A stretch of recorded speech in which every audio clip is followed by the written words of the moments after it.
काय खाली डोकं वरती पाय, या शिक्षण मंत्र्यांचं करायचं काय खाली डोकं वरती पाय। नीट पेपर फुटी प्रकरणी कठोर कारवाई न झाल्यास भाजपच्या आमदार खासदारांना फिरू देणार नाही, शिवसेना उभाटा गट।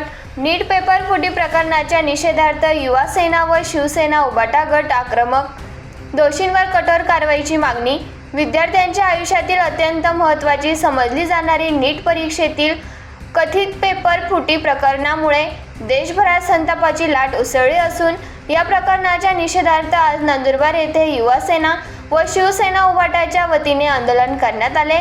यावेळी कार्यकर्त्यांनी सरकारविरोधात घोषणाबाजी करत या घोटाळ्यातील दोषींवर कठोर कारवाई करण्याची मागणी केली।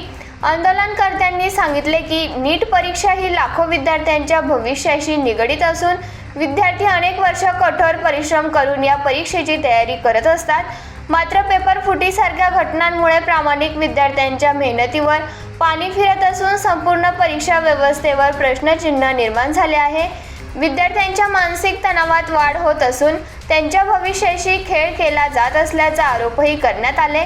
आंदोलनवेळी शिवसेना जिल्हा प्रमुख पंडित माळी, युवा सेना जिल्हा अधिकारी सागर, तालुका प्रमुख रमेश पाटील, युवा सेना उपजिल्हाधिकारी दिनेश भोपे, युवा सेना जिल्हा सचिव अक्षय श्रीखंडे, तालुका उपप्रमुख सुनील पवार, युवा सेना शहराधिकारी शेखर जाधव, शेरा काझी, उपजिल्हाध्यक्ष अल्पसंख्याक विभाग इम्तियाज पटेल, शहर संघटक राहुल चौधरी, शहर उपाधिकारी रोहित मराठे, सोशल मीडिया प्रमुख अयान खाटिक, व्यापारी संघटना पदाधिकारी बापू महाजन, उपतालुका प्रमुख आकाश वळवी शिवसेना, गोटू ठाकरे शिवसेना, निलेश कुमार व शिवसैनिक मोठ्या संख्येने उपस्थित होते।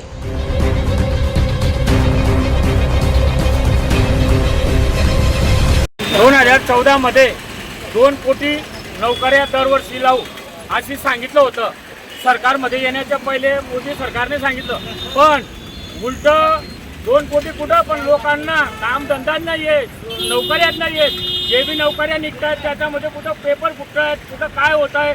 तर या सरकारचं काय करायचं काही समजतच नाही। विद्यार्थ्यांना आज शिक्षण करायला किती पैसे लागतात, पण बिलकुल या सरकारचं बिलकुल शिक्षण मंत्रीवर आणि यांच्यावर कुठलाही विषयाचा ताबा नाही। त्याच्यामुळे आज जे विद्यार्थी आहेत त्यांना नेट पेपर जो फुटलेला आहे त्याच्यामुळे, आणि याच्यात जे पेपर फोडणारे ते भाजपचेच लोक आहेत, दुसरे कुठलेच नाही आहेत। या भाजपाने आता जे पदाधिकारी नेमलेत त्यांच्यावर कारवाई करण्यात यावी, आणि जे दिल्लीचे शिक्षण मंत्री आहेत यांनी राजीनामा द्यावा, ते या मोदी सरकारने राजीनामा द्यावा। जेव्हा भारतच्या तरुणांना न्याय भेटेल, त्याच न्याय नाही भेटणार तर याच्यापेक्षा तीव्र आंदोलन महाराष्ट्रात छेडलं जाईल, नंदुरबारमध्ये बी छेडलं जाईल, आणि कुठलाही भाजपचा आमदार खासदार आला तर त्याला आम्ही इथं फिरू देणार नाही।